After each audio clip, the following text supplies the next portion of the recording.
ਅੱਜ ਆਪਾਂ chapter number 7 sound start ਕਰਨ ਲੱਗੇ ਹਾਂ। ਠੀਕ ਹੈ, ਸਾਊਂਡ ਵਿੱਚ ਕੀ ਹੈ? ਸਭ ਤੋਂ ਪਹਿਲਾਂ ਫਸਟ ਟੌਪਿਕ ਆਪਣੇ ਕੋਲ ਵਾਟ ਇਜ਼ ਅ ਸਾਊਂਡ। ਸਭ ਤੋਂ ਮੇਨ ਟੌਪਿਕ ਕਿ ਸਾਊਂਡ ਕੀ ਹੁੰਦਾ ਹੈ।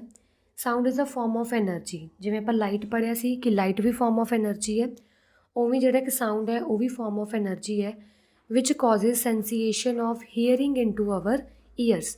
ਕਿ ਆਪਾਂ ਨੂੰ ਸੁਣਨ ਯੋਗ ਜੋ ਬਣਾਉਂਦਾ ਹੈ, ਜਿਹੜੀ ਚੀਜ਼ ਆਪਾਂ ਨੂੰ ਸੁਣਨ ਹੀਅਰ ਕਰਨ ਦੀ ਹੈਲਪਫੁਲ ਹੁੰਦੀ ਹੈ, ਉਹ ਕੀ ਹੁੰਦੀ ਹੈ? ਸਾਊਂਡ। ਠੀਕ ਹੈ, sound is produced by vibration of objects.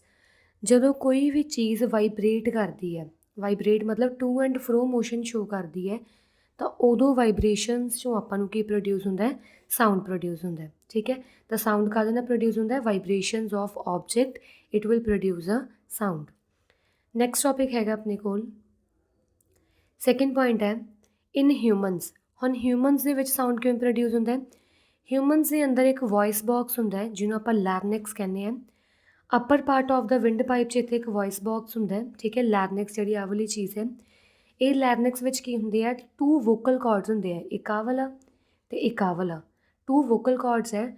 Vocal cards ਦੇ ਸੈਂਟਰ ਦੇ ਵਿੱਚ ਇੱਕ ਨੈਰੋ ਸਲਿੱਟ ਹੈ, ਮਤਲਬ ਖਾਲੀ ਜਗ੍ਹਾ ਹੈ। ਠੀਕ ਹੈ, ਜਦੋਂ ਕੋਈ ਵੀ ਪਰਸਨ ਹੈ ਆਪਾਂ ਬੋਲਣ ਦੀ ਕੋਸ਼ਿਸ਼ ਕਰਦੇ ਹਾਂ, ਬੋਲਣ 'ਤੇ ਕੀ ਜਿਹੜੀ ਹਵਾ ਹੈ, ਜੋ ਏਅਰ ਹੈ, ਆਪਣੇ ਲੰਗਸ ਉੱਪਰ ਆਉਂਦੀ ਹੈ, ਏਅਰ ਪੁਸ਼ ਹੁੰਦੀ ਹੈ ਫਾਰਵਰਡ ਨੂੰ। ਤਾਂ ਜਦੋਂ ਏਅਰ ਕੀ ਹੈ ਇਸ ਨੈਰੋ ਟਰੈਕ ਦੇ ਵਿੱਚੋਂ ਪਾਸ ਕਰਦੀ ਹੈ, ਤਾਂ ਜਦੋਂ ਇਹ ਪਾਸ ਕਰਦੀ ਹੈ ਤਾਂ ਜਿਹੜੇ ਨਾਲ ਦੀ ਵੋਕਲ ਕਾਰਡਸ ਹੈ, ਜਿਹੜੀ ਆਹ ਵਾਲੀ ਚੀਜ਼ ਹੈ, ਇਹ ਕੀ ਹੈ? Vocal cords. Two vocal cords ਹੁੰਦੇ ਆ। ਤਾਂ ਜਦੋਂ ਏਅਰ ਪਾਸ ਕਰਦੀ ਹੈ ਨੈਰੋ ਸਲਿੱਟ ਵਿੱਚੋਂ, ਤਾਂ ਇਹ ਦੋਨੋਂ ਵੋਕਲ ਕਾਰਡਸ ਕੀ ਹੈ? ਵਾਈਬ੍ਰੇਸ਼ਨਸ ਪ੍ਰੋਡਿਊਸ ਕਰਨੀਆਂ ਸ਼ੁਰੂ ਕਰ ਦਿੰਦੇ ਆ। ਤਾਂ ਆਪਾਂ ਪੜ੍ਹਿਆ ਕਿ ਜਦੋਂ ਕੋਈ ਵੀ ਚੀਜ਼ ਵਾਈਬ੍ਰੇਟ ਕਰਦੀ ਹੈ, to and fro motion show ਕਰਦੀ ਹੈ, ਤਾਂ ਉਹ ਕੀ ਪ੍ਰੋਡਿਊਸ ਕਰੂਗੀ? ਸਾਊਂਡ। ਠੀਕ ਹੈ, ਜਿਵੇਂ ਆਪਾਂ ਜ਼ਿਆਦਾ ਉੱਚੀ ਬੋਲਦੇ ਹਾਂ, ਜ਼ਿਆਦਾ ਉੱਚੀ ਬੋਲਣ ਦਾ ਮਤਲਬ ਕਿ ਆਪਣਾ ਜ਼ਿਆਦਾ ਏਅਰ ਆ ਰਹੀ ਹੈ ਇਹਦੇ ਵਿੱਚੋਂ, ਨੈਰੋ ਸਲਿੱਟ ਦੇ ਅੰਦਰੋਂ ਜ਼ਿਆਦਾ ਐਨਰਜੀ ਨਾਲ ਏਅਰ ਆ ਰਹੀ ਹੈ। ਜਦੋਂ ਜ਼ਿਆਦਾ ਐਨਰਜੀ ਨਾਲ ਏਅਰ ਆਊਗੀ, ਜ਼ਿਆਦਾ ਵਾਈਬ੍ਰੇਟ ਕਰਨਗੇ, ਜ਼ਿਆਦਾ ਵਾਈਬ੍ਰੇਟ ਮਤਲਬ ਜ਼ਿਆਦਾ ਉੱਚੀ ਆਵਾਜ਼ ਆਊਗੀ ਆਪਣੀ। ਤਾਂ ਜਦੋਂ ਆਪਾਂ ਮਤਲਬ ਚੀਕਾਂ ਮਾਰਦੇ ਟਾਈਪ ਕਹਿੰਦੇ ਹਾਂ, ਤਾਂ ਉਦੋਂ ਕੀ ਹੈ? ਜ਼ਿਆਦਾ ਆਵਾਜ਼ ਆਉਂਦੀ ਹੈ। ਅਤੇ ਜਦੋਂ ਆਪਾਂ ਸਲੋ ਬੋਲਦੇ ਹਾਂ, ਉਦੋਂ ਲੈਸ ਏਅਰ ਪਾਸ ਕਰਦੀ ਹੈ। ਲੈਸ ਏਅਰ ਪਾਸ ਕਰਨ ਦਾ ਮਤਲਬ ਕਿ ਲੈਸ ਵਾਈਬ੍ਰੇਟ ਕਰਦੇ ਆ, ਮਤਲਬ ਲੈਸ ਸਾਊਂਡ ਪ੍ਰੋਡਿਊਸ ਹੁੰਦਾ। ਠੀਕ ਹੈ, ਤਾਂ ਨੈਕਸਟ ਆਪਣਾ ਟੌਪਿਕ ਆ ਗਿਆ sound needs a material medium to propagate. ਕਦੇ ਵੀ ਜਦੋਂ ਸਾਊਂਡ ਨੇ ਪ੍ਰੋਪਾਗੇਟ ਕਰਨਾ, ਪ੍ਰੋਪਾਗੇਟ ਮਤਲਬ ਇੱਥੇ ਹੁੰਦਾ ਮੂਵ ਕਰਨਾ, ਇੱਕ ਮਟੀਰੀਅਲ ਤੋਂ ਦੂਜੇ ਮਟੀਰੀਅਲ ਮੂਵ ਕਰਨਾ ਹੈ, ਤਾਂ ਉਹਨੂੰ ਕੋਈ ਨਾ ਕੋਈ ਮਟੀਰੀਅਲ ਚਾਹੀਦਾ ਮੂਵ ਕਰਨ ਲਈ। ਫੋਰ ਐਗਜ਼ਾਮਪਲ ਇੱਥੇ ਸੋਲਿਡ ਮਟੀਰੀਅਲ ਹੈ। ਸੋਲਿਡ ਮਟੀਰੀਅਲ ਵਿੱਚ ਕੀ ਹੈ? ਜੋ ਇੱਕ ਬॉय ਇੱਥੋਂ ਟੈਪ ਕਰ ਰਿਹਾ, ਟੈਪ ਕਰਨ 'ਤੇ ਜਿਹੜੇ ਇੱਥੇ ਪਾਰਟੀਕਲਸ ਹੈ, ਸਾਰੇ ਪਾਰਟੀਕਲਸ ਜੋ ਵੀ ਸੋਲਿਡ ਵਿੱਚ ਹੈਗੇ ਆ, ਆਪਾਂ ਨੂੰ ਪਤਾ ਸੋਲਿਡ ਦੇ ਪਾਰਟੀਕਲਸ ਬਹੁਤ ਕਲੋਜ਼ਲੀ ਪੈਕਡ ਹੁੰਦੇ ਆ। ਜਿਹੜੇ ਸਾਰੇ ਸੋਲਿਡ ਦੇ ਪਾਰਟੀਕਲਸ ਹੈ, ਫਸਟ ਜਦੋਂ ਟੈਪ ਕਰੂਗਾ, first particle to and fro vibrate ਕਰੂਗਾ, ਮਤਲਬ ਵਾਈਬ੍ਰੇਸ਼ਨ ਸ਼ੋ ਕਰੂਗਾ। ਤਾਂ ਇਹ ਵਾਈਬ੍ਰੇਸ਼ਨ ਫਸਟ ਪਾਰਟੀਕਲ ਸੈਕਿੰਡ ਨੂੰ ਟਰਾਂਸਫਰ ਕਰ ਦੂਗਾ, ਸੈਕਿੰਡ ਥਰਡ ਨੂੰ, ਥਰਡ ਫੋਰਥ ਨੂੰ। ਜਦੋਂ ਇੱਦਾਂ ਪੂਰੀਆਂ ਵਾਈਬ੍ਰੇਸ਼ਨਸ ਟਰਾਂਸਫਰ ਹੁੰਦੀਆਂ, ਤਾਂ ਲਾਸਟ ਈਅਰ ਤੱਕ ਵੀ ਜਿਹੜਾ ਇਹ ਚੀਜ਼ ਹੈ ਵਾਈਬ੍ਰੇਟ ਹੁੰਦੀ ਆਉਂਦੀ ਹੈ, ਤਾਂ ਇਸ ਬॉय ਨੂੰ ਸਾਊਂਡ ਪ੍ਰੋਡਕਸ਼ਨ ਸੁਣੂਗੀ। ਠੀਕ ਹੈ, same as in a case of liquid. Liquid ਵਿੱਚ ਵੇਖੋ ਕੀ ਹੁੰਦਾ ਹੈ, ਲਿਕੁਇਡ ਵਿੱਚ ਵੀ ਜਿਹੜੇ ਪਾਰਟੀਕਲਸ ਹੁੰਦੇ ਆ ਥੋੜ੍ਹੇ ਡਿਸਟੈਂਸ 'ਤੇ ਹੁੰਦੇ ਆ, ਮਤਲਬ ਥੋੜ੍ਹਾ ਵਿੱਚ ਡਿਸਟੈਂਸ ਹੁੰਦਾ ਹੈ। ਜਦੋਂ ਕੋਈ ਵੀ ਆਪਾਂ ਵਾਈਬ੍ਰੇਟ ਕਰਦੇ ਹਾਂ, ਮੰਨ ਲਓ ਆਹ ਵਾਲਾ ਪਾਰਟੀਕਲ ਵਾਈਬ੍ਰੇਟ ਹੋਇਆ, ਵਾਈਬ੍ਰੇਟ ਹੋ ਕੇ ਨੈਕਸਟ ਨੂੰ ਟਰਾਂਸਫਰ ਕਰਦਾ, ਇਹ ਨੈਕਸਟ ਨੂੰ ਕਰਦਾ, ਇਹ ਨੈਕਸਟ ਨੂੰ ਕਰਦਾ, ਤਾਂ ਇੱਦਾਂ ਨੈਕਸਟ ਟਰਾਂਸਫਰ ਕਰਦੇ ਹੋਏ ਕਿ ਇਹ ਸਾਊਂਡ ਪ੍ਰੋਪਾਗੇਟ ਕਰਦਾ। ਸੇਮ ਐਜ਼ ਇਨ ਏਅਰ। ਏਅਰ ਵਿੱਚ ਵੀ ਜਿਵੇਂ ਹੁਣ ਆਪਾਂ ਬੋਲ ਰਹੇ ਹਾਂ, ਬੋਲਣ 'ਤੇ ਕਿ ਜਿਹੜੇ ਮੇਰੇ ਨਾਲ ਦੇ ਏਅਰ ਪਾਰਟੀਕਲਸ ਹੈ, ਦੇਖੋ ਜਿਵੇਂ ਇੱਥੇ ਮੈਂ ਖੜੀ ਹਾਂ, ਜਿਹੜੇ ਮੇਰੇ ਨਾਲ ਦੇ ਏਅਰ ਪਾਰਟੀਕਲਸ ਹੈ, ਜਦੋਂ ਹੀ ਮੈਂ ਬੋਲੀ, ਨਾਲ ਦੇ ਏਅਰ ਪਾਰਟੀਕਲਸ ਕੀ ਹੈ? ਵਾਈਬ੍ਰੇਟ ਕਰਨਾ ਸ਼ੁਰੂ ਕਰ ਗਏ। ਇਹ ਵਾਈਬ੍ਰੇਸ਼ਨਸ ਨੈਕਸਟ ਨੂੰ ਦੇ ਦੇਣਗੇ, ਇਹ ਨੈਕਸਟ ਨੂੰ, ਇਹ ਨੈਕਸਟ ਨੂੰ। ਤਾਂ ਇਹਦਾ ਰੈਂਡਮਲੀ ਮੂਵ ਕਰਦਾ ਕਰਦਾ ਸਾਰੀ ਮੇਰੀ ਸਾਊਂਡ ਕੀ ਹੈ? ਏਅਰ ਪਾਰਟੀਕਲ ਵਿੱਚ ਪ੍ਰੋਪਾਗੇਟ ਹੋਊਗੀ ਅਤੇ ਦੂਜੇ ਬੰਦੇ ਨੂੰ ਸੁਣਨ ਲੱਗ ਜੂਗੀ। ਤਾਂ ਇਟ ਮੀਨਸ ਸਾਊਂਡ ਨੂੰ ਪ੍ਰੋਪਾਗੇਟ ਜਾਂ ਮੂਵ ਕਰਨ ਲਈ ਕੋਈ ਨਾ ਕੋਈ ਮਟੀਰੀਅਲ ਮੀਡੀਅਮ ਚਾਹੀਦਾ ਹੈ। ਮਟੀਰੀਅਲ ਮੀਡੀਅਮ ਇੱਥੇ ਮਤਲਬ ਕਿਹੜਾ ਮਟੀਰੀਅਲ? ਇਹ ਸੋਲਿਡ ਵੀ ਹੋ ਸਕਦਾ, ਇਹ ਲਿਕੁਇਡ ਵੀ ਹੋ ਸਕਦਾ, ਅਤੇ ਇਹ ਗੈਸ ਵੀ ਹੋ ਸਕਦਾ, ਗੈਸ਼ੀਅਸ ਮੀਡੀਅਮ ਵੀ ਹੋ ਸਕਦਾ। ਬਟ ਵੈਕਿਊਮ ਦੇ ਵਿੱਚ ਕਦੇ ਵੀ ਸਾਊਂਡ ਹੈ ਜਿਹੜਾ ਉਹ ਟਰੈਵਲ ਨਹੀਂ ਕਰਦਾ, ਕਿਉਂਕਿ ਵੈਕਿਊਮ ਦੇ ਵਿੱਚ ਕੋਈ ਪਾਰਟੀਕਲਸ ਨਹੀਂ ਹੁੰਦੇ। ਕੋਈ ਪਾਰਟੀਕਲਸ ਨਹੀਂ ਤਾਂ ਟੂ ਐਂਡ ਫਰੋ ਵਾਈਬ੍ਰੇਸ਼ਨ ਕਿਹਨੂੰ ਟਰਾਂਸਫਰ ਹੋਊਗੀ? ਠੀਕ ਹੈ, ਕਿਸੇ ਨੂੰ ਟਰਾਂਸਫਰ ਨਹੀਂ ਹੋਣੀ, ਤਾਂ ਵੈਕਿਊਮ ਵਿੱਚ ਕੋਈ ਵਾਈਬ੍ਰੇਸ਼ਨਸ, ਕੋਈ ਸਾਊਂਡ ਪ੍ਰੋਡਿਊਸ ਨਹੀਂ ਹੁੰਦਾ। ਇਸੇ ਕਰਕੇ ਜੇ ਆਪਾਂ ਸਰਫੇਸ ਆਫ ਮੂਨ 'ਤੇ ਖੜ੍ਹੇ ਹਾਂ, ਮੂਨ ਦੇ ਉੱਪਰ ਆਪਾਂ ਨੂੰ ਪਤਾ ਹੈ ਕੋਈ ਏਅਰ ਪਾਰਟੀਕਲਸ ਹੈ ਨਹੀਂਗੇ, ਕੋਈ ਏਅਰ ਪਾਰਟੀਕਲ ਹੈ ਨਹੀਂ, ਮਤਲਬ ਵੈਕਿਊਮ ਹੈ ਪੂਰਾ ਉੱਥੇ। ਤਾਂ ਵੈਕਿਊਮ ਨੂੰ ਆਪਾਂ ਕੀ ਕਹਿੰਦੇ ਹਾਂ? ਸਾਊਂਡ ਪ੍ਰੋਪਾਗੇਟ ਉੱਥੇ ਨਹੀਂ ਹੋਊਗਾ। ਕਲੀਅਰ ਇੱਥੋਂ ਤੱਕ? ਤਾਂ ਨੈਕਸਟ ਟੌਪਿਕ ਆਪਣੇ ਕੋਲ ਹੈਗਾ ਇਨ ਏਅਰ। ਏਅਰ ਦੇ ਵਿੱਚ ਜਿਹੜੀ ਸਪੀਡ ਆਫ ਸਾਊਂਡ ਹੁੰਦੀ ਹੈ ਉਹ 340 ਮੀਟਰ ਪਰ ਸੈਕਿੰਡ ਹੁੰਦੀ ਹੈ। ਜਦੋਂ ਆਪਾਂ ਆਮ ਏਅਰ ਦੇ ਵਿੱਚ ਐਟਮੋਸਫੇਅਰਿਕ ਕੰਡੀਸ਼ਨ ਦੇ ਵਿੱਚ ਖੜ੍ਹੇ ਹਾਂ ਤਾਂ ਉਹਦੇ ਵਿੱਚ ਜਿਹੜਾ ਸਾਊਂਡ ਹੈ ਉਹ 340 ਮੀਟਰ ਪਰ ਸੈਕਿੰਡ ਦੀ ਸਪੀਡ ਨਾਲ ਮੂਵ ਕਰਦਾ। ਕਲੀਅਰ। ਬਟ ਆਪਾਂ ਪੜ੍ਹਿਆ ਸੀਗਾ ਕਿ ਜਿਹੜਾ ਲਾਈਟ ਹੈ, ਸਪੀਡ ਆਫ ਲਾਈਟ, ਜਿਹੜੀ ਲਾਈਟ ਹੈ ਉਹ 3 × 10⁸ ਮੀਟਰ ਪਰ ਸੈਕਿੰਡ ਇੰਨੀ ਜ਼ਿਆਦਾ ਸਪੀਡ ਨਾਲ ਮੂਵ ਕਰਦੀ ਹੈ। ਤਾਂ ਇਹਨਾਂ ਵਿੱਚੋਂ ਹੁਣ ਸਪੀਡ ਆਫ ਸਾਊਂਡ 340 ਹੈ, speed of light 3 × 10⁸ metre per second ਹੈ। ਠੀਕ ਹੈ। ਤਾਂ ਇਹਨਾਂ ਦੋਨਾਂ ਵਿੱਚੋਂ ਵੱਡੀ ਕਿਹੜੀ ਹੋ ਗਈ? ਲਾਈਟ ਦੀ। ਤਾਂ ਲਾਈਟ ਦੀ ਸਪੀਡ ਜ਼ਿਆਦਾ ਹੁੰਦੀ ਹੈ ਸਪੀਡ ਆਫ ਸਾਊਂਡ ਨਾਲੋਂ। ਠੀਕ ਹੈ। ਇਸੇ ਕਰਕੇ ਜਦੋਂ ਆਪਣਾ ਬਿਜਲੀ ਵਗੈਰਾ ਕੜਕਦੀ ਹੈ, ਫਲੈਸ਼ਨਿੰਗ, ਥੰਡਰ, ਲਾਈਟਨਿੰਗ ਹੁੰਦੀ ਹੈ, ਉਹਦੇ ਵਿੱਚ ਜਿਹੜੀ ਬਿਜਲੀ ਹੈ, ਜਿਹੜੀ ਲਾਈਟਨਿੰਗ ਹੈ, ਉਹ ਆਪਾਂ ਨੂੰ ਪਹਿਲਾਂ ਦਿਖਣ ਲੱਗ ਜਾਂਦੀ ਹੈ ਅਤੇ ਜਿਹੜਾ ਸਾਊਂਡ ਹੈ, ਉਹਦੀ ਬਿਜਲੀ ਦਾ ਸਾਊਂਡ ਹੈ, ਉਹ ਆਪਾਂ ਨੂੰ ਬਾਅਦ 'ਚੋਂ ਸੁਣਦਾ। ਇੱਦਾਂ ਕਿਉਂ ਹੁੰਦਾ? ਕਿਉਂਕਿ ਲਾਈਟ ਦੀ ਸਪੀਡ ਜ਼ਿਆਦਾ ਹੈ।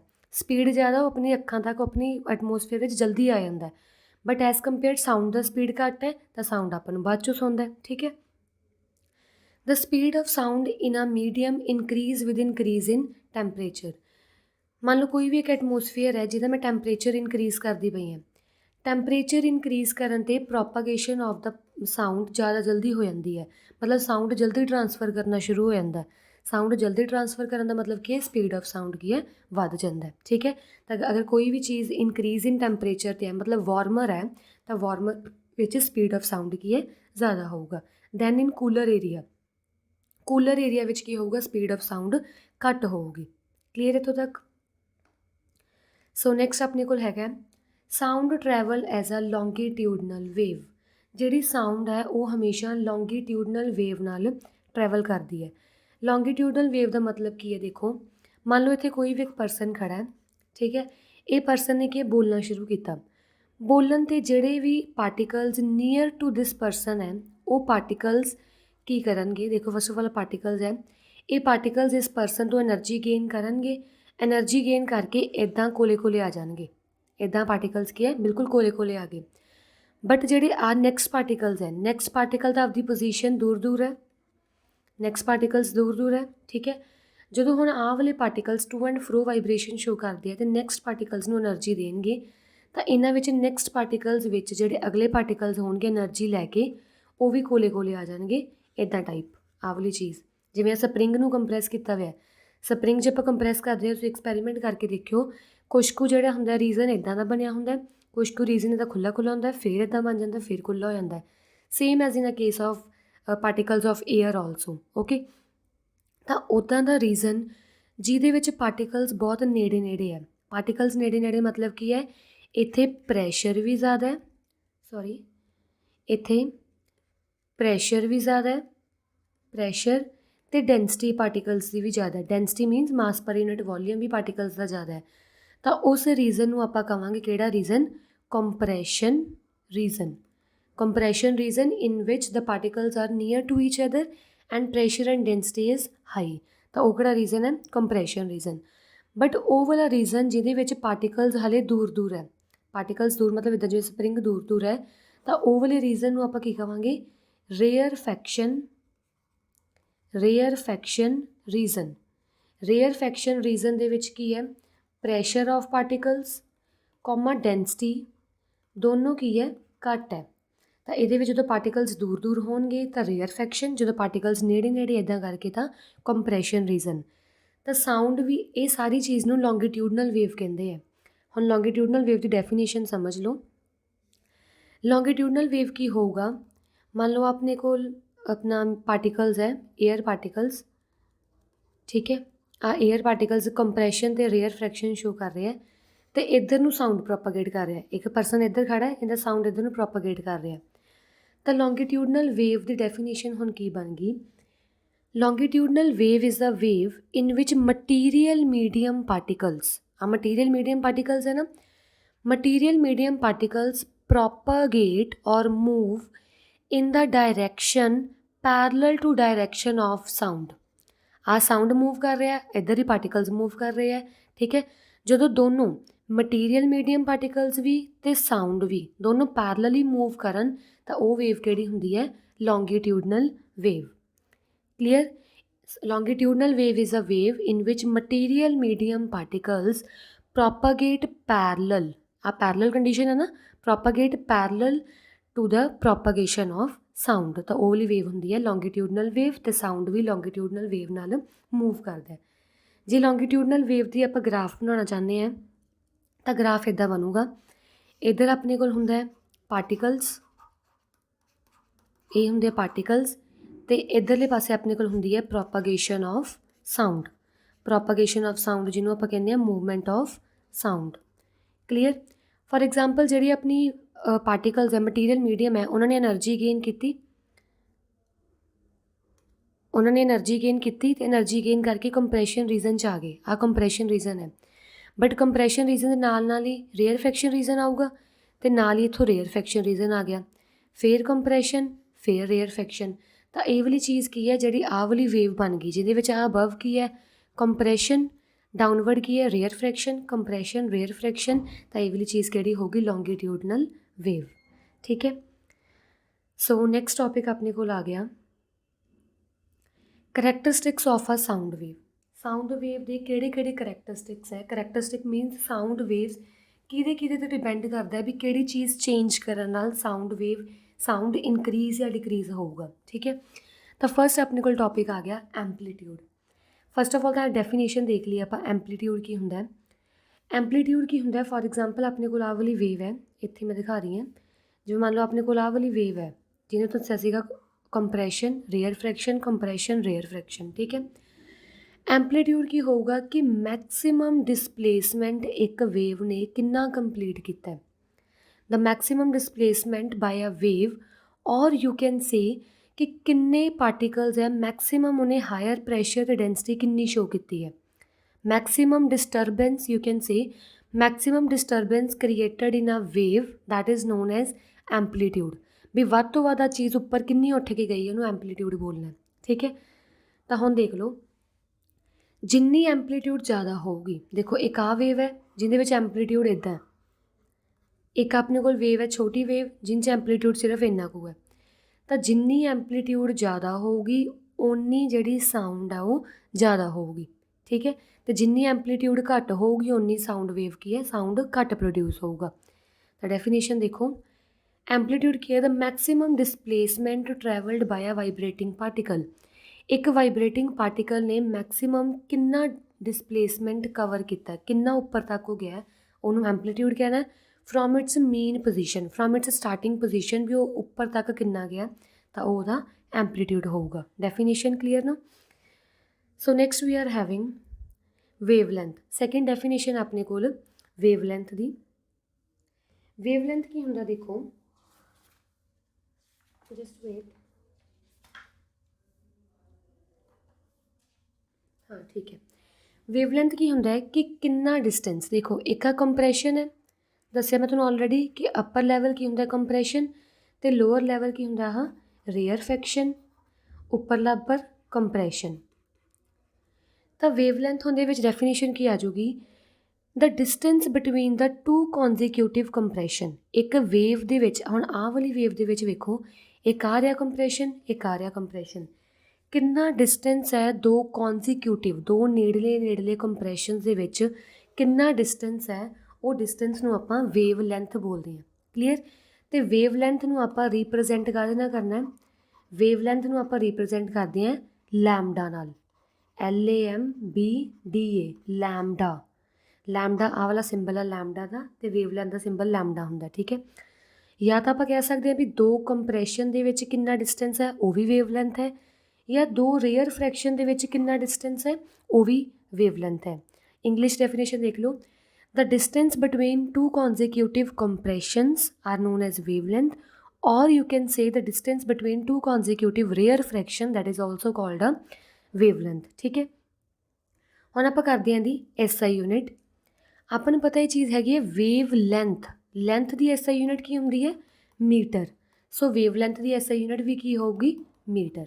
Clear? So SI unit of wavelength is metre. Next ਆਪਣੇ ਕੋਲ ਆ ਗਿਆ ਫ੍ਰੀਕੁਐਂਸੀ।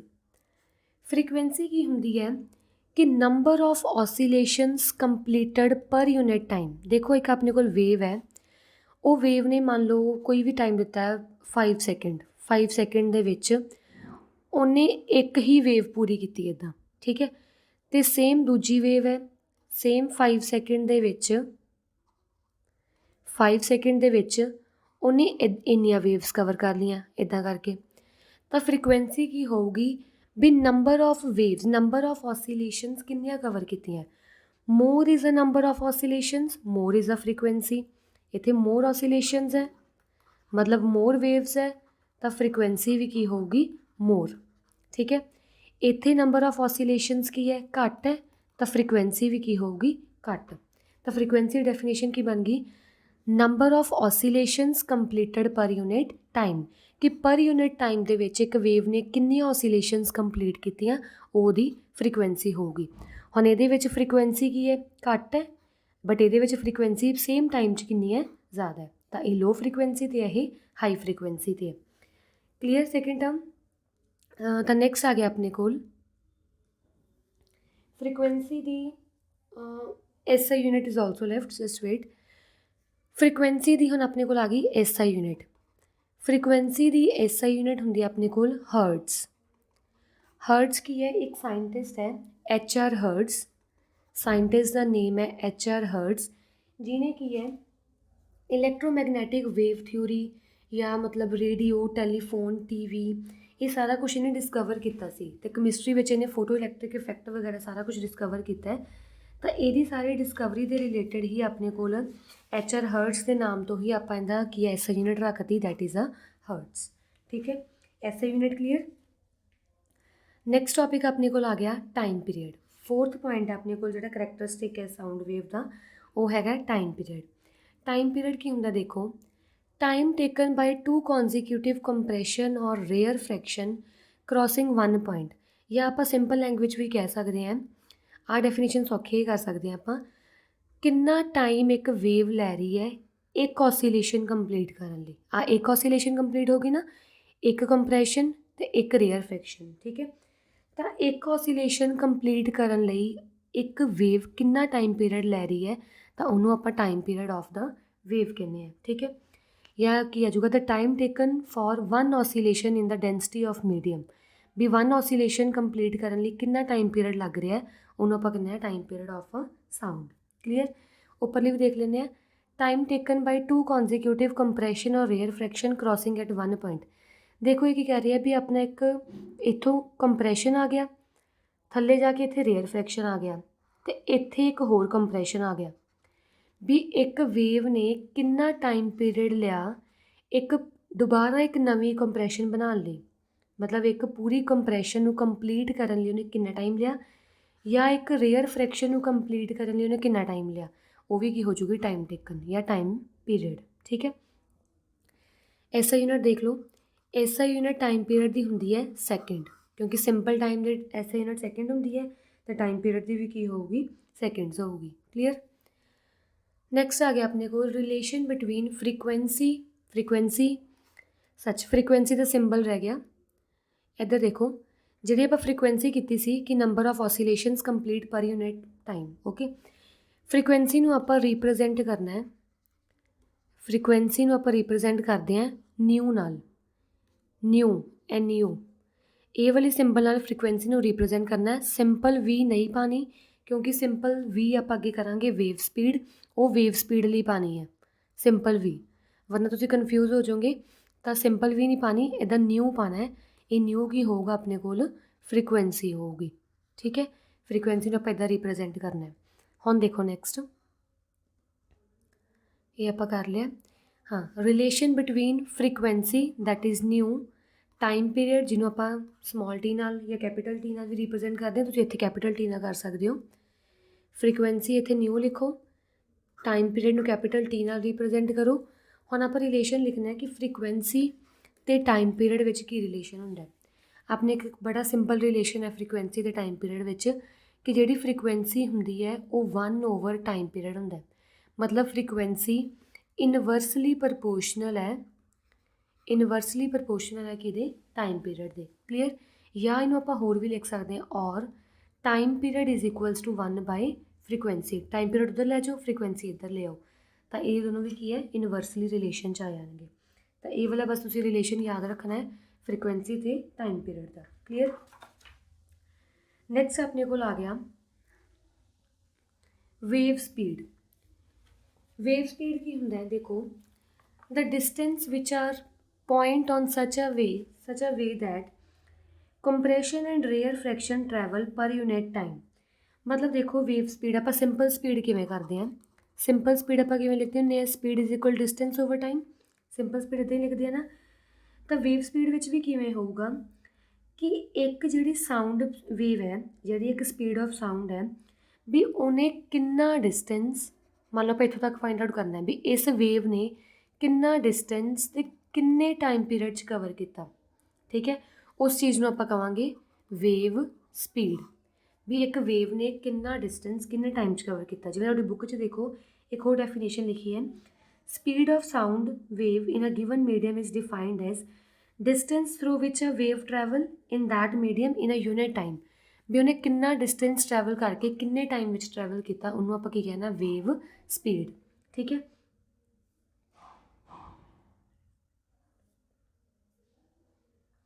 तो ये भी यही लिखा कि कितना डिस्टेंस एक कंप्रैशन ने या एक रेयर फ्रैक्शन ने लिया ताकि वो पर यूनिट टाइम में उन्हें कवर कर लिया डिस्टेंस, तो उन्होंने आप वेव स्पीड कहनी है। ठीक है, वेव स्पीड आप रिप्रजेंट किमें करनी है, वेव स्पीड रिप्रजेंट करनी है वी नाल, इदा वी नाल। ठीक है, तो वेव स्पीड में आप स्मॉल वी नाल रिप्रजेंट कर सकते हैं। तो वेव स्पीड की हुण आ गई SI unit. SI unit wave speed की होंगी है, देखो सिंपल स्पीड की यूनिट की होंगी है मीटर पर सैकेंड, तो वेव स्पीड की SI यूनिट भी की होगी मीटर पर सैकेंड। इतना क्लीयर। नैक्सट टॉपिक अपने को आ गया रिलेशन बिटवीन वेव स्पीड, आ वेव स्पीड मतलब वी, फ्रीकुएंसी, फ्रीकुएंसी की होंगे न्यू, वेवलेंथ की होंगे लैम्डा। आप वेव स्पीड फ्रीकुएंसी तो वेवलेंथ के विच रिलेशन लिखना है। ठीक है, सब तो पहला जिवें आपां मैथ्स में भी पढ़िया, फिजिक्स में भी पढ़िया, की पढ़िया आपां speed equals to distance over time. आप पढ़े ना speed is equals to distance over time.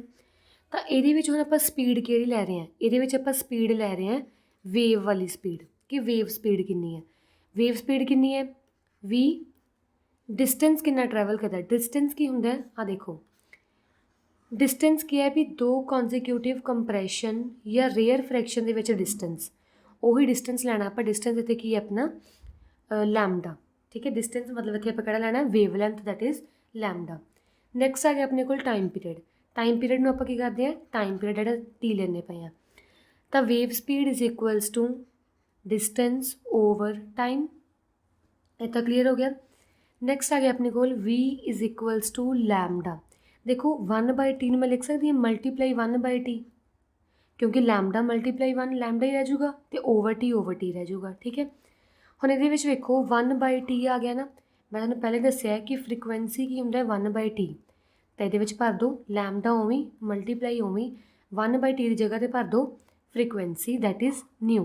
तो अपने को रिलेशन आ गया wave speed is equals to lambda multiply nu, जिहदे विच वेव स्पीड है, आ वेव लेंथ है, तो आह फ्रीकुएंसी है। हुण यही रिलेशन आप यूज़ करना न्यूमैरिकल सॉल्व करने लई, v is equals to lambda multiply nu, ये रिलेशन याद रखना है। ठीक है, हुण कुछ को न्यूमैरिकल्स देख लेने हैं। फर्स्ट एग्जाम्पल अपने कोल the frequency of sound is 500 hertz. अपने कोल फ्रीकुएंसी है जिहड़ी साउंड की, फ्रीकुएंसी मतलब न्यू, वो अपन गिवन है 500 hertz. What is the time period, time period T की वैल्यू आप कैलकुलेट करनी है। ठीक है, फ्रीकुएंसी गिवन है, टाइम पीरियड आप लभना है। तो रिलेशन मैं तुहानूं पहले दस्सिया सी की हुंदा relation nu is equals to 1/t, or you can say T is equals to 1/न्यू। ठीक है, कोई भी रिलेशन यूज़ कर सकते हैं। तो मैं सैकेंड वाला यूज़ करन लगी हैं, टी उदा ही 1/, न्यू की वैल्यू कितनी है 500, 1/500 आ गया। वैसे तो कॉमन है कि सॉल्व हो चुका, बट स्टिल मैं तुहानूं दस देंगी किवें करना है। 500 नीचे है, इनू बाहर रख लो, नीचे वाला डिनोमीनेटर हमेशा बाहर, न्यूमीनेटर हमेशा अंदर। ठीक है, हुण 500 नूं 1 नाल तो डिवाइड कर नहीं सकते, 0 पाना पैना है, 0 पाया तो पॉइंट पाना है, एक होर 0, एक होर 0। 500 नूं हुण 100 नाल भी डिवाइड कर सकते, एक होर 0, 1 मोर 0। ठीक है, ਇੱਥੇ ਆ ਜਾਊਗਾ 2, ਇੱਥੇ ਆ ਜਾਊਗਾ 1000, ਤਾਂ ਆਪਣੇ ਕੋਲ ਆਂਸਰ ਕਿੰਨਾ ਆ ਗਿਆ ਇੱਥੇ 0.002 ਸੈਕਿੰਡ। ਆ ਆਪਣੇ ਕੋਲ ਆਂਸਰ ਆ ਗਿਆ ਟਾਈਮ ਪੀਰੀਅਡ ਦਾ। ਸਿੰਪਲ ਨਾ। ਤਾਂ ਨੈਕਸਟ ਆਪਣੇ ਕੋਲ ਆ ਗਿਆ frequency of a tuning fork is 512 hertz। that is a new frequency ਆਪਾਂ ਨੂੰ given ਹੈ new is equals to 512 hertz if the speed of sound in air is 344। ਤੇ speed of sound ਮਤਲਬ v ਦੀ ਵੈਲਿਊ ਆਪਾਂ ਨੂੰ given ਹੈ 344 metre per second. then find the wavelength, ਤੇ wavelength ਆਪਾਂ ਲੱਭਣਾ। ਠੀਕ ਹੈ, ਪਹਿਲੇ ਮੈਂ ਤੁਹਾਨੂੰ ਰਿਲੇਸ਼ਨ ਕਰਾ ਚੁੱਕੀ ਹਾਂ ਕਿ ਰਿਲੇਸ਼ਨ ਆਪਣੇ ਕੋਲ wave speed is equals to nu multiply lambda. ਠੀਕ ਹੈ, ਵੇਵ ਸਪੀਡ ਕਿੰਨੀ ਹੈ 344, ਨਿਊ ਕਿੰਨਾ ਹੈ 512, ਲੈਮਡਾ ਪਤਾ ਨਹੀਂ। ਠੀਕ ਹੈ, ਲੈਮਡਾ ਲੱਭਣਾ ਹੈ, ਇਹਨੂੰ ਇੱਧਰ ਰੱਖੋ 512 ਇੱਧਰ ਮਲਟੀਪਲਾਈ 'ਚ ਹੈ, ਉੱਧਰ ਜਾ ਕੇ ਡਿਵਾਈਡ ਹੋ ਜਾਊਗਾ, ਤੇ ਇਹਨੂੰ ਉੱਧਰ ਲੈ ਜਾਓ 344 over 512 is equals to lambda. ਤੇ ਹੁਣ ਇਹਨੂੰ ਸੋਲਵ ਕਰ ਲਿਓ, ਸੋਲਵ ਕਰਨ 'ਤੇ ਆਪਣੇ ਕੋਲ ਲੈਮਡਾ ਦੀ ਵੈਲਿਊ ਆ ਜਾਊਗੀ 0.672 ਮੀਟਰ। ਅਗਰ ਇਹਨੂੰ ਸੈਂਟੀਮੀਟਰ 'ਚ ਕਰਨਾ ਸੈਂਟੀਮੀਟਰ ਵਿੱਚ ਵੀ ਕਰ ਸਕਦੇ ਹੋ, ਅਗਰ ਇੱਥੇ ਹੀ ਛੱਡਣਾ ਤਾਂ ਇੱਥੇ ਵੀ ਛੱਡ ਸਕਦੇ ਹੋ, ਨੋ ਪ੍ਰੋਬਲਮ। ਠੀਕ ਹੈ, ਤਾਂ ਮਾਈਟ ਬੀ ਫਾਰਮੂਲਾ ਕਲੀਅਰ ਹੋ ਗਿਆ, v is equals to nu multiply lambda. Next ਆ ਗਿਆ ਆਪਣੇ ਕੋਲ ਪਿਚ ਆਫ ਅ ਸਾਊਂਡ। ਆਪਾਂ ਕਲਾਸ 7th ਵਿੱਚ ਵੀ ਪੜ੍ਹਿਆ ਸੀਗਾ ਕਰੈਕਟਰਿਸਟਿਕਸ ਆਫ ਸਾਊਂਡ ਵਿੱਚ ਕਿ ਜਿਹੜਾ ਸਾਊਂਡ ਹੈ ਉਹ ਮੇਨਲੀ 3 ਚੀਜ਼ਾਂ 'ਤੇ ਡਿਪੈਂਡ ਕਰਦਾ ਹੈ, 3 'ਤੇ ਡਿਪੈਂਡ ਕਰਦਾ, ਕੈਟਾਗਰਾਈਜ਼ ਹੁੰਦਾ ਹੈ। 1 ਹੁੰਦਾ ਉਹਦਾ ਐਂਪਲੀਟਿਊਡ, ਇਹ ਪਹਿਲਾਂ ਦੱਸਦਾ ਕਿ ਜਿੰਨਾ ਐਂਪਲੀਟਿਊਡ ਜ਼ਿਆਦਾ ਉਨੀ ਸਾਊਂਡ ਜ਼ਿਆਦਾ। ਸੈਕਿੰਡ ਹੁੰਦਾ ਪਿਚ, ਪਿਚ ਮੈਂ ਤੁਹਾਨੂੰ ਦੱਸਦੀ ਹਾਂ ਉਹਨੇ ਕੀ ਹੁੰਦਾ। ਅਤੇ ਥਰਡ ਹੁੰਦਾ ਟਿੰਬਰ। ਟਿੰਬਰ ਕੀ ਹੁੰਦਾ ਕੁਆਲਿਟੀ ਆਫ ਸਾਊਂਡ, ਕਿ ਸਾਊਂਡ ਦੀ ਕੁਆਲਿਟੀ ਕਿੱਦਾਂ ਦੀ ਹੈ। ਇਹ ਸਾਰਾ ਕੁਛ ਆਪਾਂ ਕਿਉਂ ਪੜ੍ਹਦੇ ਹਾਂ, ਐਂਪਲੀਟਿਊਡ, ਪਿਚ ਅਤੇ timbre, that how to differentiate sound, how to differentiate sound. ਕਿਉਂਕਿ ਹੁਣ ਸਾਰਿਆਂ ਦੀ ਸਾਊਂਡ ਹੈ, ਸਾਰੇ ਬੋਲਦੇ ਹੈ, ਬਟ ਸਾਊਂਡ ਡਿਫਰੈਂਸ਼ੀਏਟ ਕਿਹੜੇ ਤਰੀਕੇ ਨਾਲ ਹੁੰਦਾ ਹੈ, ਉਹਦੇ ਐਂਪਲੀਟਿਊਡ ਨਾਲ, ਉਹਦੀ ਪਿਚ ਨਾਲ ਅਤੇ ਉਹਦੇ ਟਿੰਬਰ ਨਾਲ। ਠੀਕ ਹੈ, ਐਕਚੁਅਲੀ ਇਸ ਸ਼੍ਰੀਜਨ ਬੁੱਕ ਵਿੱਚ ਟਿੰਬਰ ਟੋਪਿਕ ਨਹੀਂ ਹੈਗਾ, ਸੋ ਆਪਾਂ ਟਿੰਬਰ ਜਸਟ ਵੈਸੇ ਹੀ ਦੇਖ ਲੈਣਾ ਕਿ ਟਿੰਬਰ ਹੈ ਜਿਹੜਾ ਕੁਆਲਿਟੀ ਆਫ ਸਾਊਂਡ 'ਤੇ ਡਿਪੈਂਡ ਕਰਦਾ ਹੈ, ਜੇ ਇਨ ਕੇਸ ਆ ਜੇ ਤਾਂ। ਬਟ ਇਹਦੇ ਵਿੱਚ ਐਂਪਲੀਟਿਊਡ ਅਤੇ ਪਿਚ ਹੈਗਾ, ਉਹ ਆਪਾਂ ਪੜ੍ਹ ਲਾਂਗੇ। ਠੀਕ ਹੈ, ਹੁਣ ਆ ਗਿਆ ਆਪਣੇ ਕੋਲ pitch of a sound. Pitch of a sound ਕੀ ਹੁੰਦਾ ਹੈ, ਪਿਚ ਆਪਾਂ ਨੂੰ ਦੱਸਦੀ ਹੈ ਕਿ ਕੋਈ ਸਾਊਂਡ ਕਿੰਨੀ ਤਿੱਖੀ ਹੈ। ਕਿੰਨੀ ਤਿੱਖੀ ਮਤਲਬ ਕਿੰਨੀ ਸ਼੍ਰਿਲ ਸਾਊਂਡ ਹੈ, ਸ਼੍ਰਿਲ ਮਤਲਬ ਇੱਥੇ ਕਿੰਨੀ ਹੈ ਤਿੱਖੀ ਆਵਾਜ਼। ਕੋਈ ਚੀਜ਼ ਕਿੰਨੀ ਕੁ ਤਿੱਖੀ ਹੈ ਉਹ ਆਪਾਂ ਨੂੰ ਦੱਸੂਗਾ pitch of a sound. Definition ਦੇਖ ਲਓ, the characteristic which determine the shrillness of sound that is known as pitch. ਇਹਦੇ ਵਿੱਚ ਦੇਖੋ, ਮੰਨ ਲਓ ਆਪਣੇ ਕੋਲ ਕੋਈ ਵੀ ਇੱਕ ਬਣਿਆ ਹੋਇਆ ਗ੍ਰਾਫ ਬਣਿਆ ਹੋਇਆ ਜਿਹਦੇ ਵਿੱਚ ਇੱਕ ਵੇਵ ਇੱਦਾਂ ਬਣੀ ਹੋਈ ਹੈ। ਠੀਕ ਹੈ, ਵੇਵ ਇੱਦਾਂ। ਦੂਜਾ ਗ੍ਰਾਫ ਹੈ ਜਿਹਦੇ ਵਿੱਚ ਵੇਵ ਆਪਣੇ ਕੋਲ ਇੱਦਾਂ। ਤਾਂ ਫ੍ਰੀਕੁਐਂਸੀ ਕੀ ਹੈ, ਪਿਚ ਕੀ ਹੈ ਕਿ ਜਿੰਨੀ ਨੰਬਰ ਆਫ ਫ੍ਰੀਕੁਐਂਸੀ, ਇਹਦੇ 'ਚ ਫ੍ਰੀਕੁਐਂਸੀ ਜ਼ਿਆਦਾ ਹੈ ਨਾ, ਇਹਦੇ ਵਿੱਚ ਫ੍ਰੀਕੁਐਂਸੀ ਘੱਟ ਹੈ, ਤਾਂ ਜਿੰਨੇ ਮੋਰ ਨੰਬਰ ਆਫ ਵਾਈਬ੍ਰੇਸ਼ਨ ਹੋਣਗੇ, ਮੋਰ ਫ੍ਰੀਕੁਐਂਸੀ, ਤਾਂ ਪਿਚ ਵੀ ਉਹਦੀ ਕੀ ਹੋਊਗੀ ਜ਼ਿਆਦਾ ਹੋਊਗੀ। ਮਤਲਬ ਇਹ ਮੋਰ ਸ਼੍ਰਿਲ ਸਾਊਂਡ ਹੈ। ਪਿਚ ਜ਼ਿਆਦਾ ਮਤਲਬ ਕਿ ਸ਼੍ਰਿਲ ਸਾਊਂਡ ਜ਼ਿਆਦਾ ਹੈ, ਇਹ ਸ਼੍ਰਿਲ ਸਾਊਂਡ ਘੱਟ ਹੈ ਮਤਲਬ ਇਹ ਭਾਰੀ ਆਵਾਜ਼ ਹੋਊਗੀ। ਠੀਕ ਹੈ, ਇੱਥੇ ਤੱਕ ਸਮਝ ਲੱਗ ਗਈ। ਜਿਹੜੀ ਸ਼੍ਰਿਲਨੈਸ ਆਫ ਅ ਸਾਊਂਡ ਹੈ, ਤਿੱਖੀ ਹੈ ਭਾਰੀ ਆਵਾਜ਼ ਨੂੰ ਕੌਣ ਡਿਫਰੈਂਸ਼ੀਏਟ ਕਰਦਾ, ਪਿਚ ਕਰਦੀ ਹੈ। ਨੈਕਸਟ ਆ ਗਿਆ ਆਪਣੇ ਕੋਲ pitch and frequency. Pitch and frequency ਵਿੱਚ ਦੇਖੋ ਕੀ ਹੈ, ਮੈਂ ਤੁਹਾਨੂੰ ਆਲਰੇਡੀ ਦੱਸ ਚੁੱਕੀ ਹਾਂ, ਜੇ ਤਾਂ ਕਿਸੇ ਵੀ ਵੇਵ ਦੀ ਫ੍ਰੀਕੁਐਂਸੀ ਘੱਟ ਹੈ, ਪਰ ਯੂਨਿਟ ਟਾਈਮ 'ਚ ਫ੍ਰੀਕੁਐਂਸੀ ਘੱਟ ਹੈ, ਤਾਂ ਉਹਦੀ ਪਿਚ ਵੀ ਘੱਟ ਹੋਊਗੀ, ਮਤਲਬ ਉਹ ਭਾਰੀ ਆਵਾਜ਼ ਹੋਊਗੀ। ਬਟ ਸੇਮ ਟਾਈਮ ਦੇ ਵਿੱਚ ਜੇ ਉਹਦੀ ਨੰਬਰ ਆਫ ਵਾਈਬ੍ਰੇਸ਼ਨਸ ਜ਼ਿਆਦਾ ਹੈ, ਜਿਵੇਂ ਆਹ ਵਾਲੀ ਕੇਸ ਵਿੱਚ ਨੰਬਰ ਆਫ ਵਾਈਬ੍ਰੇਸ਼ਨ ਜ਼ਿਆਦਾ ਮਤਲਬ ਫ੍ਰੀਕੁਐਂਸੀ ਜ਼ਿਆਦਾ, ਫ੍ਰੀਕੁਐਂਸੀ ਜ਼ਿਆਦਾ ਮਤਲਬ ਕਿ ਪਿਚ ਜ਼ਿਆਦਾ। ਇਹਦੇ ਤੋਂ ਆਪਾਂ ਕੀ ਕਨਕਲੂਡ ਕੀਤਾ ਕਿ ਜਿਹੜੀ ਪਿਚ ਹੈ ਉਹ ਫ੍ਰੀਕੁਐਂਸੀ ਆਫ ਦਾ ਵਾਈਬ੍ਰੇਸ਼ਨਸ 'ਤੇ ਡਿਪੈਂਡ ਕਰਦੀ ਹੈ। ਜਿਵੇਂ ਜਿਵੇਂ ਫ੍ਰੀਕੁਐਂਸੀ ਵਧੀ ਜਾਂਦੀ ਹੈ, ਉਵੇਂ ਉਵੇਂ ਪਿਚ ਵੱਧ ਰਹੀ ਹੈ, ਉਵੇਂ ਉਵੇਂ ਤਿੱਖੀ ਆਵਾਜ਼ ਬਣੀ ਜਾਂਦੀ ਹੈ। ਬਟ ਜਿਵੇਂ ਜਿਵੇਂ ਫ੍ਰੀਕੁਐਂਸੀ ਘਟ ਰਹੀ ਹੈ, ਲੋਅਰ ਪਿਚ ਹੋ ਰਹੀ ਹੈ। ਲੋਅਰ ਪਿਚ ਮੀਨਜ਼ ਬਰੋਡ ਜਾਂ ਫਲੈਟ ਸਾਊਂਡ ਕਹਿ ਸਕਦੇ ਹਾਂ, ਬਰੋਡ ਜਾਂ ਫਲੈਟ ਸਾਊਂਡ ਹੋਊਗਾ। ਜਿਵੇਂ ਕਹਿੰਦੇ ਆ ਕਿ ਗਰਲਸ ਦੀ ਜਿਹੜੀ ਆਵਾਜ਼ ਹੈ, ਉਹ ਤਿੱਖੀ ਹੁੰਦੀ ਹੈ, ਸ਼੍ਰਿਲ ਸਾਊਂਡ ਹੁੰਦੀ ਹੈ। ਸ਼੍ਰਿਲ ਸਾਊਂਡ ਕਿਉਂ ਹੁੰਦੀ ਹੈ, ਕਿਉਂਕਿ ਉਹਨਾਂ ਦੀ ਹਾਇਰ ਪਿਚ ਹੁੰਦੀ ਹੈ। ਹਾਇਰ ਪਿਚ ਮਤਲਬ ਕਿ ਫ੍ਰੀਕੁਐਂਸੀ ਜ਼ਿਆਦਾ ਹੁੰਦੀ ਹੈ ਉਹਨਾਂ ਦੀ ਆਵਾਜ਼ ਦੀ। ਔਨ ਦਾ ਅਦਰ ਹੈਂਡ ਜਿਹੜੇ ਬॉयਜ਼ ਹੈ ਉਹਨਾਂ ਦੀ ਜਿਹੜੀ ਫ੍ਰੀਕੁਐਂਸੀ ਹੈ ਉਹ ਘੱਟ ਹੁੰਦੀ ਹੈ। ਫ੍ਰੀਕੁਐਂਸੀ ਘੱਟ ਮਤਲਬ ਪਿੱਚ ਘੱਟ ਹੁੰਦੀ ਹੈ, ਪਿੱਚ ਘੱਟ ਮਤਲਬ ਉਹਨਾਂ ਦੀ ਬਰੋਡ ਜਾਂ ਫਲੈਟ ਸਾਊਂਡ ਹੁੰਦੀ ਹੈ। ਕਲੀਅਰ। ਜਿਵੇਂ ਇਹਨਾਂ ਨੇ ਐਗਜ਼ਾਮਪਲ ਲਈ ਵੀ ਹੈ ਕੁਕੂ ਅਤੇ ਲੋਇਨ ਦੀ। ਕੁਕੂ ਦੀ ਜਿਹੜੀ ਤਿੱਖੀ ਆਵਾਜ਼ ਹੁੰਦੀ ਹੈ, ਕਿਉਂ? ਕਿਉਂਕਿ ਉਹਦੀ ਪਿੱਚ ਜ਼ਿਆਦਾ ਹੈ, ਫ੍ਰੀਕੁਐਂਸੀ ਜ਼ਿਆਦਾ ਹੈ। ਅਤੇ ਲੋਇਨ ਦਾ ਜ਼ਿਆਦਾ ਬਰੋਡ ਆਵਾਜ਼ ਹੁੰਦੀ ਹੈ, ਕਿਉਂ? ਕਿਉਂਕਿ ਉਹਦੀ ਫ੍ਰੀਕੁਐਂਸੀ ਘੱਟ ਹੈ ਅਤੇ ਪਿੱਚ ਵੀ ਘੱਟ ਹੈ। ਸਮਝ ਲੱਗ ਗਈ ਇੱਥੋਂ ਤੱਕ? ਨੈਕਸਟ ਆ ਗਿਆ ਆਪਣੇ ਕੋਲ adjustment of pitch and frequency in musical instruments. ਕਿ ਮਿਊਜ਼ੀਕਲ ਇੰਸਟਰੂਮੈਂਟ, ਜਿਵੇਂ ਆਪਾਂ 7th ਕਲਾਸ ਵਿੱਚ ਵੀ ਪੜ੍ਹਿਆ ਕਿ ਬਹੁਤ ਸਾਰੇ ਮਿਊਜ਼ੀਕਲ ਇੰਸਟਰੂਮੈਂਟ ਹੁੰਦੇ ਆ, ਜਿਵੇਂ wind instruments, percussion instrument, string instruments, okay, like many instruments, membrane instruments are there. So firstly ਆਪਾਂ ਕਰਾਂਗੇ ਕਿ ਵਿੰਡ ਇੰਸਟਰੂਮੈਂਟ ਵਿੱਚ ਆਪਾਂ ਪਿਚ ਅਤੇ ਫ੍ਰੀਕੁਐਂਸੀ ਨੂੰ ਕਿਵੇਂ ਚੇਂਜ ਕਰ ਸਕਦੇ ਹਾਂ। ਦੇਖੋ ਵਿੰਡ ਇੰਸਟਰੂਮੈਂਟ ਵਿੱਚ ਹੈ, ਵਿੰਡ ਇੰਸਟਰੂਮੈਂਟ ਵਿੱਚ ਜਿਹੜੀ ਫ੍ਰੀਕੁਐਂਸੀ ਹੈ ਪਹਿਲਾਂ ਤਾਂ ਲੈਂਥ ਆਫ ਏਅਰ ਕਾਲਮ 'ਤੇ ਡਿਪੈਂਡ ਕਰਦੀ ਹੈ, ਠੀਕ ਹੈ। ਜਿੰਨੀ ਲੈਂਥ ਆਫ ਏਅਰ ਕਾਲਮ ਜ਼ਿਆਦਾ ਹੋਊਗੀ, ਜਿੰਨੀ ਲੈਂਥ ਆਫ ਏਅਰ ਕਾਲਮ ਜ਼ਿਆਦਾ ਹੈ ਉਨੀ ਫ੍ਰੀਕੁਐਂਸੀ ਜਿਹੜੀ ਇਹਨਾਂ ਦੀ ਹੋਊਗੀ ਉਹ ਘੱਟ ਹੋਊਗੀ। ਲੈਂਥ ਜ਼ਿਆਦਾ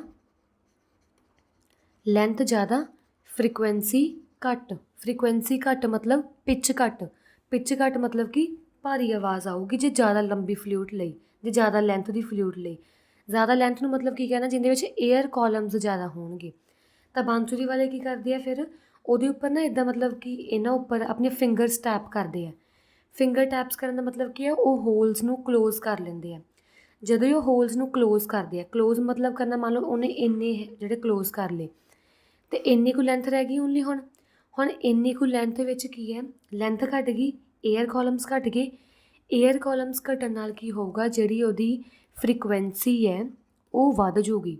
ਲੈਂਥ ਘੱਟ ਗਈ ਮਤਲਬ ਫ੍ਰੀਕੁਐਂਸੀ ਵੱਧ ਗਈ, ਫ੍ਰੀਕੁਐਂਸੀ ਵੱਧ ਗਈ ਮਤਲਬ ਪਿੱਚ ਕੀ ਹੈ, ਵੱਧ ਜੂਗੀ। ਕਲੀਅਰ ਇੱਥੋਂ ਤੱਕ ਕਿ ਜਿੰਨੀ ਲੈਂਥ ਜ਼ਿਆਦਾ ਲਾਵਾਂਗੇ ਉਹਦੀ ਵਿੰਡ ਪਾਈਪ ਦੀ ਜਾਂ ਵਿੰਡ ਇੰਸਟਰੂਮੈਂਟ ਦੀ, ਲੈਂਥ ਜ਼ਿਆਦਾ ਮਤਲਬ ਏਅਰ ਕਾਲਮ ਵੀ ਜ਼ਿਆਦਾ, ਇਹਦੇ ਵਿੱਚ ਏਅਰ ਕਾਲਮ ਵੀ ਜ਼ਿਆਦਾ।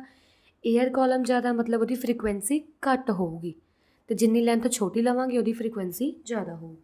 ਠੀਕ ਹੈ, ਚਲੋ